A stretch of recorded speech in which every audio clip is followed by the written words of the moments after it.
Well, good evening. It is December 17th, 2025. Welcome to the Finance Committee meeting. May I please get a roll call? Mr. Grumney, Here. Mayor St. John, Here. Mr. Capel, Here. Mrs. Cooper, here, Mr. Gose, Here.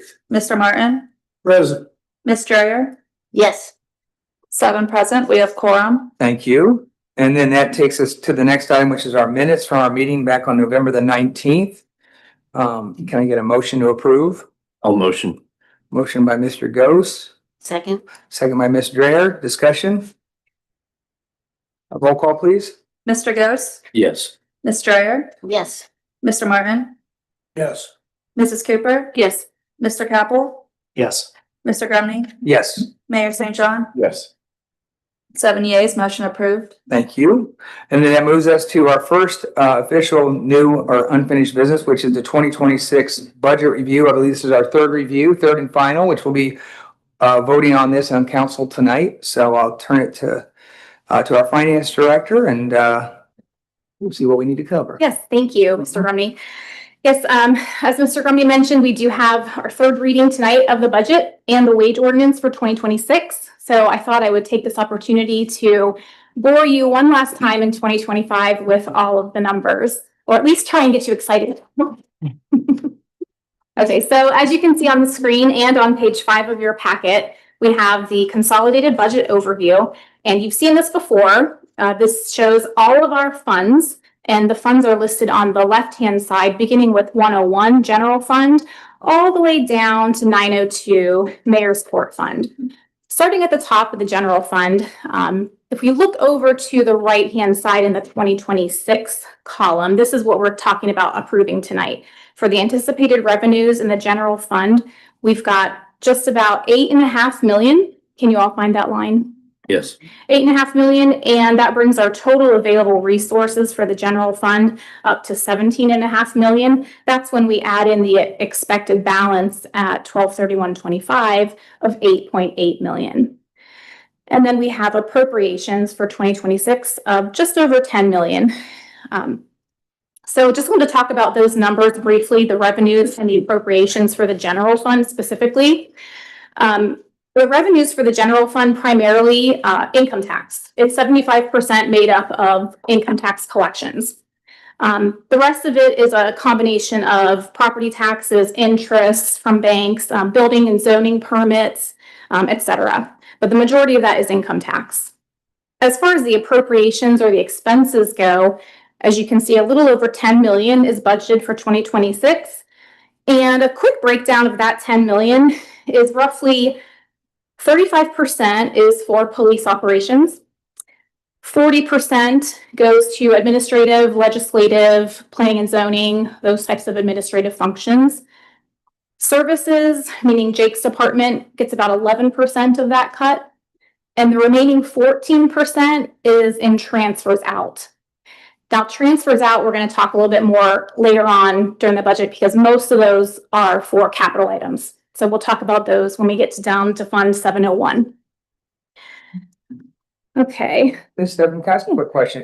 Do you have any concerns that when we look at revenues versus appropriations where, there's a deficit of like 1 point, whatever that is, math, million versus when you look at 2025, it was almost an even split. So is there something, maybe you're going to cover this, is there something that just pops out different this year than last year that creates that bigger benefits? But it's mainly driven by capital projects. Okay. So the capital projects is what is driving that transfer number higher.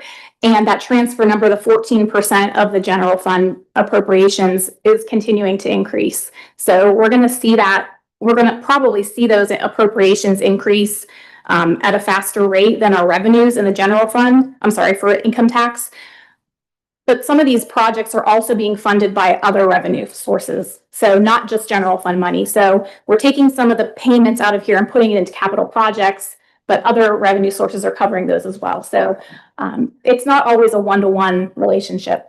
Yeah, the only other thing I was going to add is you may recall that as we started walking down the budget process, we actually did appear in front of the finance committee and talked about kind of what the general operating costs were and the operating revenues were. before we did this transfer to kind of to show you that we really are operating within our means, I think, for the most part. Again, when you see this difference, it really is now we're starting to maybe spend down some of our reserves on capital related projects. I mean, we could do other things. We could borrow money if we wanted to do that, or we could just, again, use some of our cash balance to do that.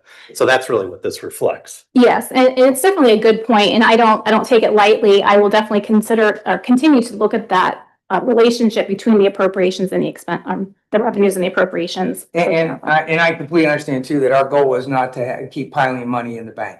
Right? It's to run the city and it's to make improvements for our citizens. So I get it. So that we don't want to be saving money to save money, styling a bank account. So, okay, thank you. Exactly. Definitely. So that's a general overview of the general fund. Of course, general fund money can be used to spend on anything for the city. Unlike other fund money, which we're going to talk about next, the special revenue funds are in the 200s. So we have, starting with the street fund 201, going all the way down to permissive tax fund 295. These are the special revenue funds. And what that means is that they are specifically assigned funds for certain revenues that can only be spent on certain projects or items. As an example, the state or the county will send us money for taxes, gas tax, license revenue that has to be used for road services or projects for streets or things like that. We also have in the special revenue funds the TIFs. As you can see, we've got several TIFs, which is tax increment financing, and we collect money, payment in lieu of taxes for those payments. And those monies collected go specifically towards the projects that they're assigned, created to fund. We also have opioid fund, police, drug, and canine fund. Again, special revenue. So the money that we collect in those funds has to be spent on specific projects. We have a few new funds here that show zeros. I do anticipate using these funds this year, the TIFs specifically. Well, at least the Woodland Lake won't be active yet, but the Romanelli one should be active, and we'll start collecting money there. So those are the special revenue funds. We also have the Parks and Recreation Fund, Fund 303, and you can see the revenues for this fund are expected to be about $3 million, a little over $3 million, and that's primarily the borrowing that we're going to do in January. And then for the appropriations, we're spending pretty much all of that money. Don't know if we'll spend it all in 2026, but we do have it appropriated to spend. So that's what's driving that fund. Just below the Parks and Rec Fund, we have a water fund. You may ask yourself, why do we have a water fund? Well, at one point we did have a water utility. And as you know, we no longer have a water utility here in Sunbury. We outsourced that. But this water fund did have a remaining balance of $41,183. And by an act of council or through this budget appropriation, council will be approving to move that excess fund balance into the general fund. So now, once it's moved, it can be used to spend on other items. Why is there 36 cents difference between the one column and the other? It's probably just rounding. Some of them I show decimals, the other ones I don't. Okay. Yeah. Then in Fund 402, this is our big sewer fund. And a lot of the revenues and expenses through here are related directly to the wastewater treatment plant.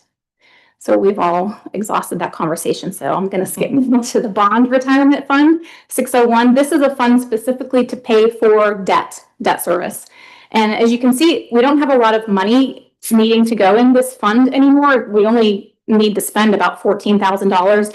That's not because our debt is only $14,000, just certain debt that we have that we've placed in this fund to pay is in here. Specifically, there's a streetscapes program, several programs that were done years ago that we're paying off and we're coming to the end of their payments. The other debt that we have is either paid through TIF funds, impact fees, or through the capital projects fund. I'm sorry, not capital projects, but the sewer fund. The sewer fund pays the majority of the sewer debt. And then we get down to 701, the capital projects fund.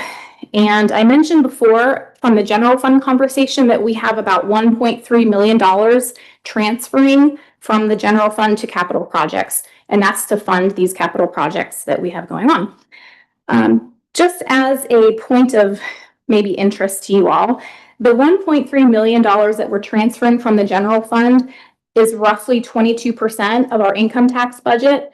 And I bring that up because I know that there are certain cities have a certain percentage that they put towards their capital. So it's an ordinance that they say, okay, 20% or 25%, whatever percentage council wants of all the income and revenue will go directly into capital projects. And that's just to fund their capital projects. We don't have that here at Sunbury. I'm not recommending that we do, but it is something that can help even out your general fund revenues, not even out, but kind of allocate them to what they're more, I guess, designed, what the city would like to spend them on, the major projects. So it's just I thought that was interesting that we're already putting that amount of money into our capital projects, roughly 22%, which is a common percentage that cities would use to put into that fund, if that makes sense.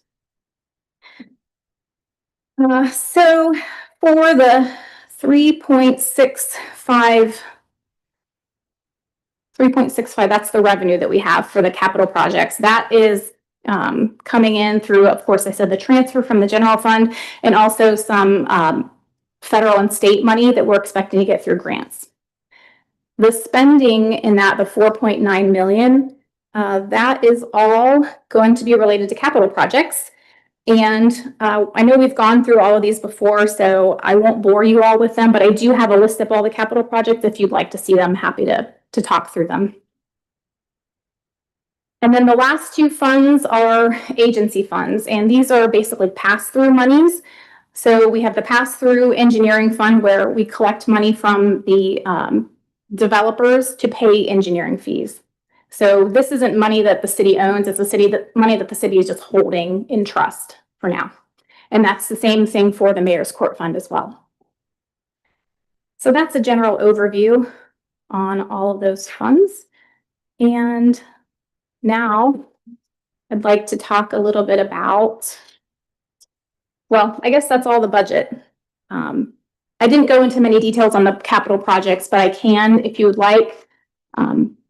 Happy to answer any questions about the budget. I've got a question. Yes. On the TIFs, when you do start to collect money, that stays with that particular project.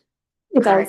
And it doesn't cost and the residents any more money for anything in those projects. It's not a tax on the residents. No, it's all property tax paid by the developer. So none of the income tax or property taxes goes to those TIF accounts. No, that's correct. It does not.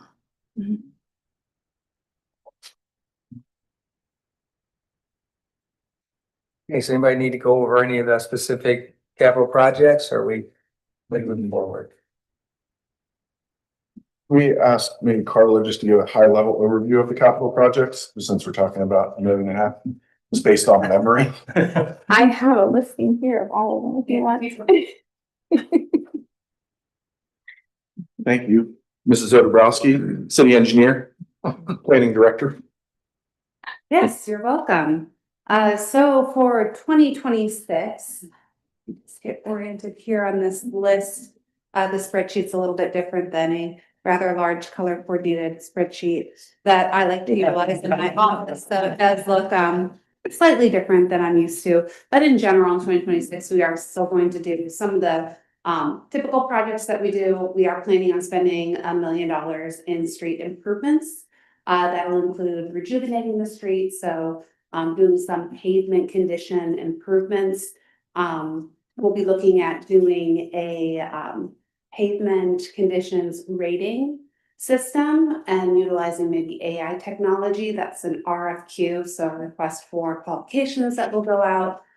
So we're looking to use some more technology and get those data-driven decisions underway for our streets program. We'll continue to spend money on our design for the East Granville Street widening project. We have American Structure Point, under contract to do final engineering for that. So that we can move to construction in 2027. We plan on doing about $100,000 worth of sidewalk improvements. This will include looking at city-owned facilities for ADA requirements, but also the conditions to them. If you recall, we had an intern who also walked the streets, so we'll be looking at that as a guiding document as well. But the focus, at least in 2026, will be on city-owned facilities. So the Lions Building, parks, MSC around the square. For ADA accessibility as well, Yep, for ADA accessibility. city properties. For city properties, yep. So we have a certain amount of money to spend. The first part of that evaluation will be the assessment and determining what conditions need to be prioritized. I'm hopeful that we may be able to get most of the improvements done, but during that assessment process, if it costs more, that's something that we'll put in the capital budget for another year, just to make sure the city is leading the example for the residents and the community on the conditions of the sidewalks as we move forward with future sidewalk policies. We'll be lining Cheshire Ditch. I believe that money may have been appropriated in 2025, but the project itself will occur in 2026. So that's about $270,000 for a cured in place pipe lining project. We also have money budgeted for sanitary sewer flow monitor testing and some additional lining projects. I'm looking on here to see if that's listed on your budget as well. Sewer lining is down in the sewer. In the sewer one? Okay. Yeah, the bottom.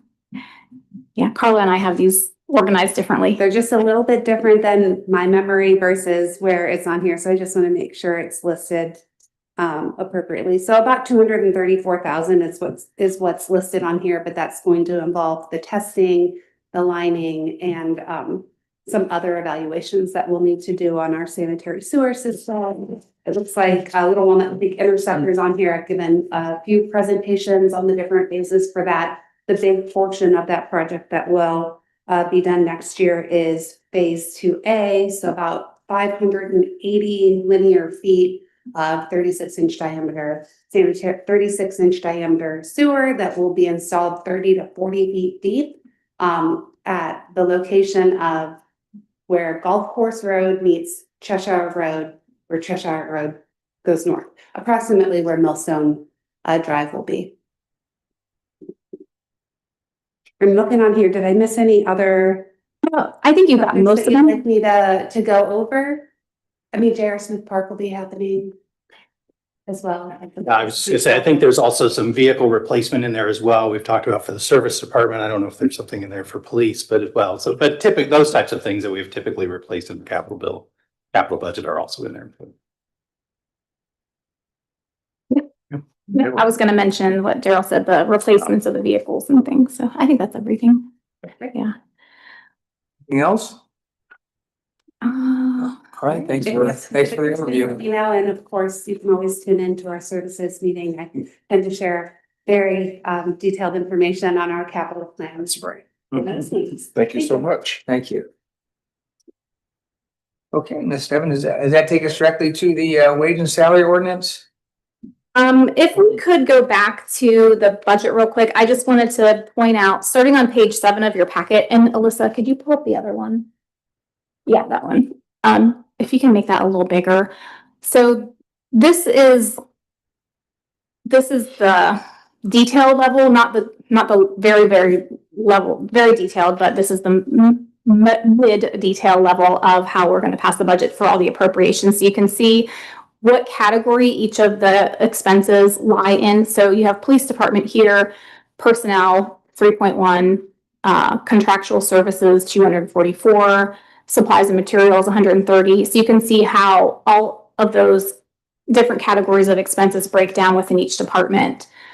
And this is where I was getting those percentages of expenses from the general fund. It's all through here. So this sheet is about 6 pages long, and it'll go through general fund, all the special revenue funds, the debt service, every fund that we talked about from the consolidated overview. It's all broken down on these 6 pages.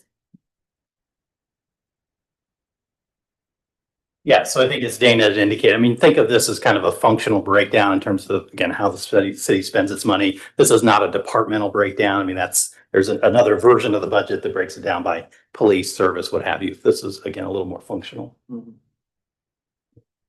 That's all. Any questions on that? All right. Anything on budget review? Anything else additional? No, that's all. Okay, great. All right, I think that moves us then on to the 2026 wage and salary ordinance. Again, third reading tonight on that. I didn't have any updates to bring to your attention on this ordinance, but it is on page 13 of your packet. And nothing has changed since the last time you've seen this ordinance. So it is on for its third reading tonight. So I just wanted to have it in here for informational purposes. And if anyone had questions, I'd be happy to answer. Any questions on the wage and salary ordinance? Okay, thank you. That takes us to the cybersecurity program adoption. Yeah, unfortunately, I don't have anything for the committee tonight. However, rest assured, I have been working behind the scenes to get a cybersecurity program in place, and we will have a resolution to be adopted come January 2026. So be on the lookout for that. We're working with several IT consultants and also with Mr. Bream on the legislation. What was the deadline again to have something officially in place? January 1st. 26. Okay, but we have something in place. This is just to enhance. We do have controls in place, yes, but we don't have a specific policy that the auditor of state is requiring that we do, that the state of Ohio is requiring. So really that policy is what we have to have passed. And then all the details behind the policy, those won't be public information, but it will be something that the city has to file with the auditor. So we won't be out of compliance if we approve it after January 1? We may have to do a retroactive. Okay. Yeah, we may be about 6 days behind, but as Dana had indicated, I mean, she's been actively working with the cyber firm that I think we talked about at the last finance committee meeting. We're just trying to reconcile the contract. They have a draft. We really just want to spend a little bit more time before we get it in front of you, make sure that it's right. So. Any questions about the security or cybersecurity program? So we'll look at this next year in January. Yeah. Okay, thank you. So now I think it takes us on to our monthly reports. So starting with the year-to-date comparison reports. Yes, all right. So let's start on page 17 of your packet. And, oh, sorry, I'm getting ahead of myself. Not that one. Page 16 of your packet. All right. So revenues. Revenues and expenditures or appropriations have to be considered very different in governmental and fund accounting. So we have a different report for each of them. So in the revenues for general fund, we have collected all of our real estate property tax, came in a little higher than expected. Solicitation permits only came in $75. We only got 3 permits issued this year. Income tax, we budgeted $6 million. We've collected 5.5.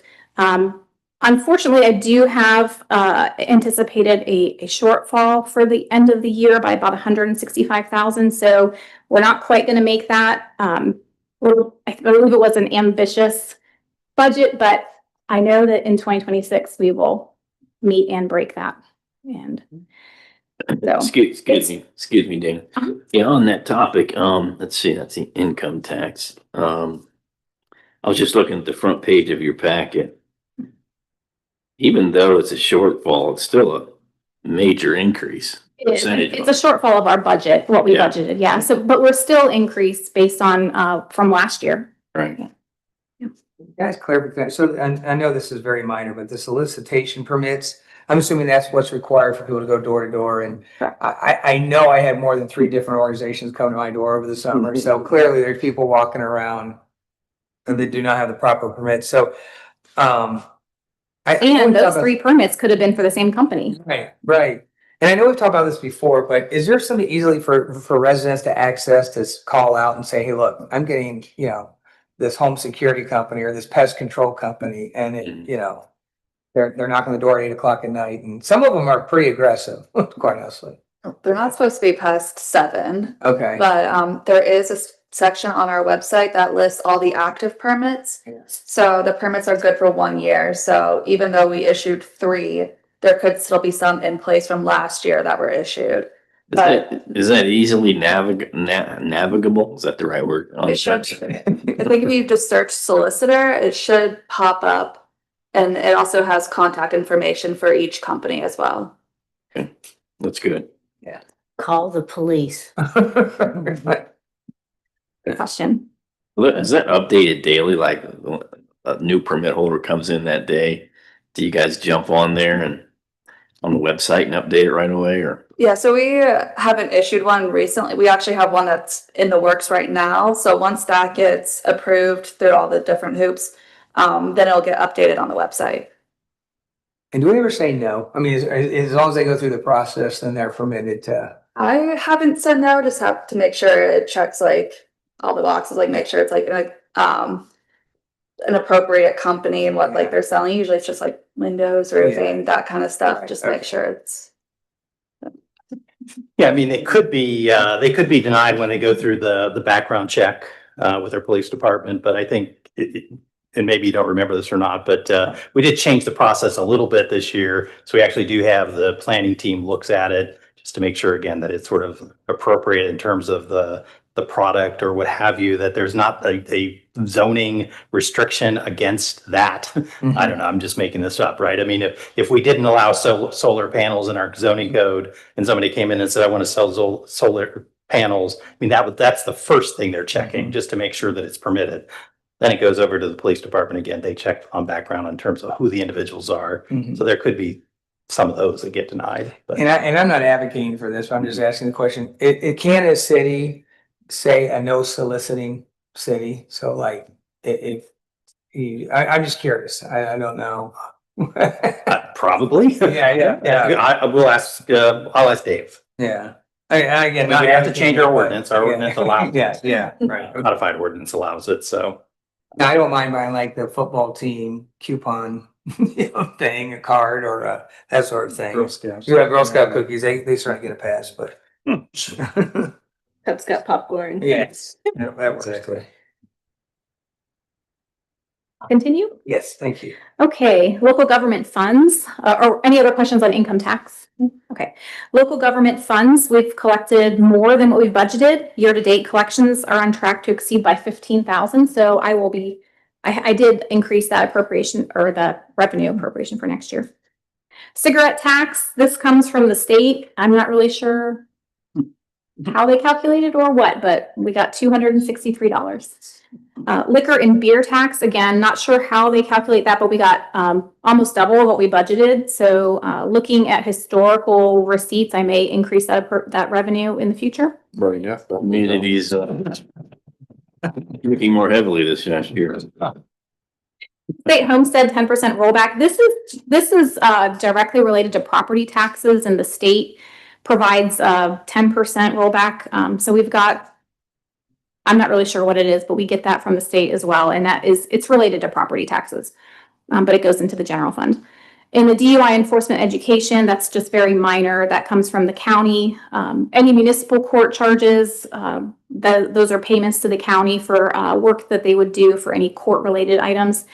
Then we have our own mayor's court. As you can see, we've collected a lot more than we had budgeted, and that's just dependent on mayor's court activity.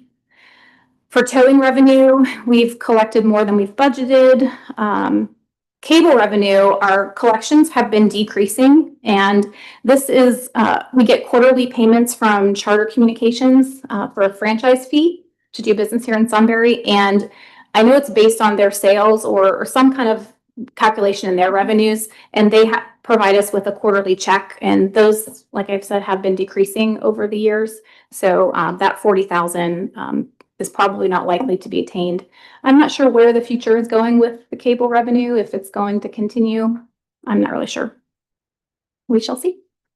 And then building permits, we are very close to collecting almost all of our budget there. The majority of that money comes from home permits, and we've built or issued permits on 121 new homes so far this year. And we also have other major developments paying into that fund as well for building permits. The stormwater fee revenue is new this year, and we've already collected $61,750. Same with engineering review fees, new this year, $86,000 collected, and you can see the breakdown of those next to that. Interest income, 182% collected, so we are blowing that out of the water again. State grants, we've collected all the money from the Walnut Street stabilization, and it was budgeted for 1.3 million. We had some extra state revenue that we're expecting to get for other projects that may not have come in yet. The LEAP funding is related to Allison Castrilla working for the county, and then we have miscellaneous reimbursements. As you can see, we've collected 188,000. We've budgeted 25,000. The majority of that was from Woodland Lake development legal fees that we've collected, kind of like on a pass-through basis, and some other miscellaneous collections there that are listed that you can see. It's hard to judge what miscellaneous reimbursements we're going to get throughout the year, so it's tough to budget that. For electric charging station, good news here, we've collected just over $4,000 for the year, which is roughly the amount that the city has to pay to have that operating. So it looks like it's going to be paying for itself, which is great. And that ends, oh, well, no, we have a little bit more general fund on the next page. Some intergovernmental revenue. We've collected 98,000 of 104 budgeted. The majority of that was for SRO reimbursement. And I know we have another SRO reimbursement of 52,000 to add into this fund in December. So that'll grow that again. Rental revenue, just a minor account, a new account bucket that I've split out this year. Excuse me, Dan, sorry to interrupt. Mr. Mayor, you might know the answer to this. The SRO revenue, that was an agreement at 50-50, wasn't it, with the schools? Yes, Right down the middle. that's right. So we front the cost through payroll, pay the insurance, benefits, all that, and then schools cut us a check. I think semi-annually. Is that right? Semi-annually, yes. Yes. Is that agreement like ongoing until it's It is, canceled or changed or amended, or is it like a 3 to 5 year program? don't recall, but I do know that it's takes into account the current wages from the current negotiating contract. We may need to look at that next year, as long as we can move forward on the future collective bargaining agreement. Yep, and that's all the general fund. Sorry, are you done? Nope. Okay, that's all the general fund revenues. Below general fund, we've got all those special revenue funds. So the street fund, we've collected more than we've budgeted there. State highway fund, we are about 70% collected there. Again, these are funds that we get from the state or the county for gas tax and other small items. Then we have some impact fees. We've collected more than we've budgeted on every impact fee, I believe, for the police, municipality, and roads and parks. And you can see where those have been coming from. A lot of them from new home builds, but also a lot from the new developments that are coming into town. So growth is paying for growth. We have some other small special revenue funds here, computer fund, some TIF revenues for the Sunbury Mills Plaza, and other TIFs that are beginning to collect small amounts of money. On the next page, more impact fees. Then we have the opioid settlement and the drug task force. These are just, again, small funds that we collect a little bit of money in. State highway permissive tax fund. This is money that comes from the taxes that you pay to register your car. So when you pay to register your car, a portion of that goes to the county. And if the city enacted a special part of the revised code, the city can get a portion of that as well. And I know Sunbury has enacted a portion of that. So we're getting a percentage of those revenues. And that's what's in that fund. Then we have cemetery. This is all based on sale of lots, opening and closing, doing burials, digging foundations, payments that we collect from citizens and residents. And also the Drugan Fund, I expect to get about $70,000 this month from, I think Huntington Bank is still the agent that maintains that fund. But we submit all of our expenses every year that we spend on beautification of the park, of the cemetery. And all of that money that is spent is submitted in an invoice to Huntington or the trust, and they give us a check in the amount of those expenses. It's an agreement that was set years ago by the Drugans, I believe, in the city. So it's a nice little arrangement. Yeah, that's been ongoing, I think. Dave, you might know, at least 20 years, I think. If I'm not mistaken. The Drugan Fund. Been around for quite a while. Very, very beneficial. Parks and Recreation is next, and we did get NatureWorks grant reimbursement this year for the fishing pier and dam safety. And we had a transfer from the general fund to help fund some of these operations in the parks, and also landscape and tree funds from Price Pond and Rolling Hills Homes. And then we have the sewer account, and we have penalties for late payment came in about $10,000. Payments for sewer, just regular sewer payments, are about 93% collected for the year. So we are right on track, a little bit more than on track. And then we have sewer tap reserve fund, and this is coming in only at 50%. I believe we had anticipated some more sewer capacity, sewer taps and capacity coming in, probably pushing that out in the future. So I do expect to still collect that, but just hasn't been collected in 2025. And then the OWDA proceeds for the loan, that's not necessarily in line. It doesn't necessarily show exactly what's spent. There's several different lines here for this, so that one line itself isn't. But the line below it, the FEMA and state grants for $2.3 million, we did collect 100% of that grant for the wastewater treatment plant. And that brings us to the end of the sewer fund. And then the last few funds are the bond, capital projects, pass-through agency funds. And that's all the revenues. Thank you. Any questions from Stefan on the revenues? Okay. Next. Expenses are next. I'll just give a high level of these because I know we've talked about these throughout the year. Starting on page 20 of your packet, the police department, about 81% spent of the total budget. We have some street lighting expenses there, and then 85% spent on the zoning department, about 90% spent on the admin department. You can see I have all those listed there if you'd like to look at them. Nothing really much to bring to your attention. I think this is a very good position to be in. 81% spent overall for the police fund for the department, 2.6 million out of 3.2 budgeted. Mhm. Only got about 2 or 3 weeks left, 2 weeks left in the years. And This is all through the end of November, so keep that in mind. We still have 1 full month. so we may be still slightly under. Yes, it should be. Okay. Of course, you can go through every department. Then we have legislative, mayor's court, finance, land and buildings, other governmental, and then street department. And the bottom of the general fund, page 22, it shows all those transfers that we talked about earlier. And then we get into the special revenue funds on the expenses there. All of those are pretty much 60%, 20%. Some of them are 96% spent, but those are the debt service ones.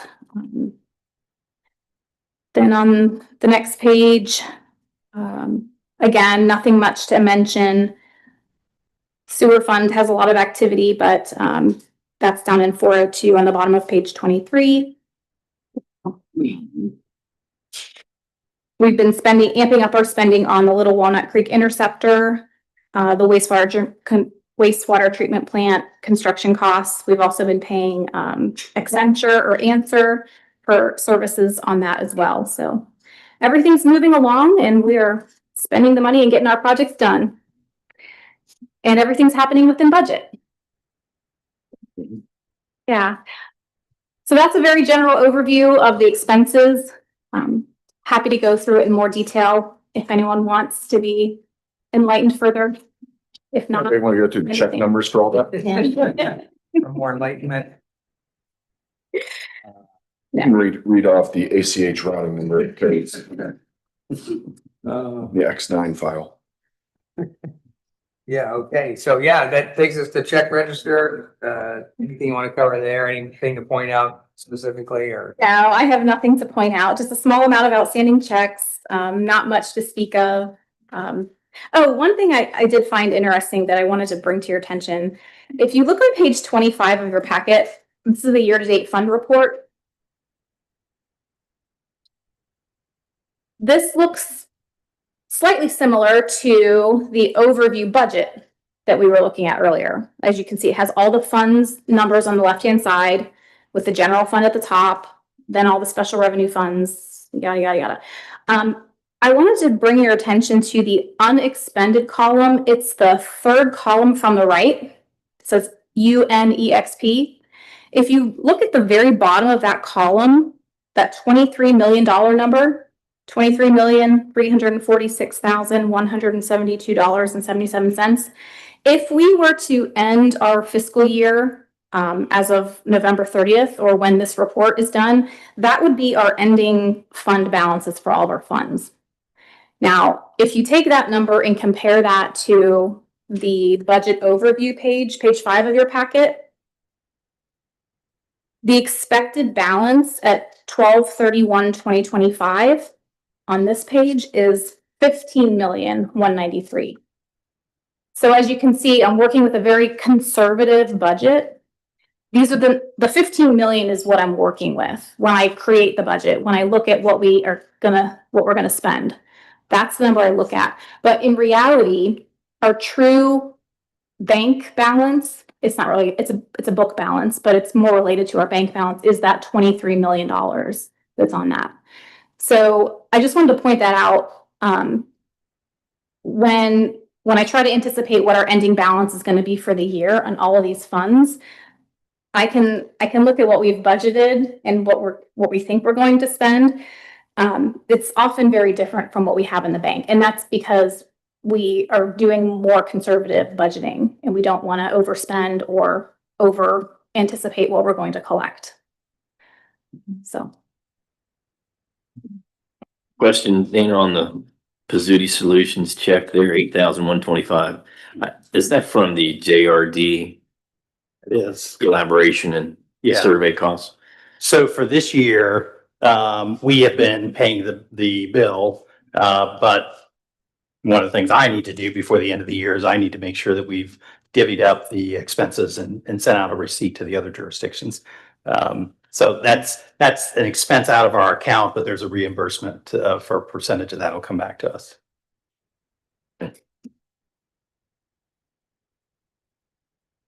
This is very cosmetic. On page 25, just update the word village to city probably.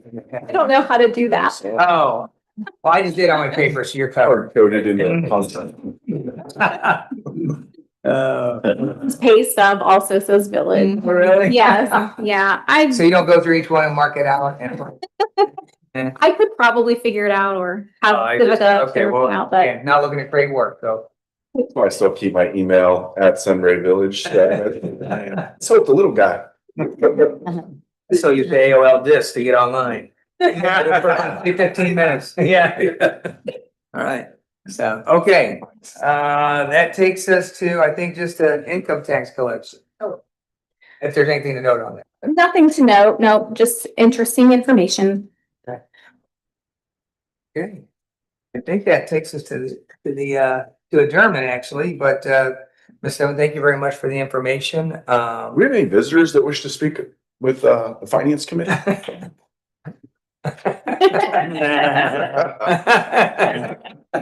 Come on up, don't be shy. Sorry, Mr. Chairman. No, good. I'm glad you pointed that out. So, no, very good. If there's no other questions, thanks again for the information, and I look for a motion to adjourn. Or we'll keep talking. Nobody wants to do so. Much All fun. right, Mr. Capel, motion. I'll second. Okay. We have a second by Ms. Cooper. Discussion? Roll call, please. Mr. Capel? Yes. Mrs. Cooper? Yes. Mayor St. John? Yes. Mr. Grumney? Yes. Mr. Ghost? Yes. Mr. Martin?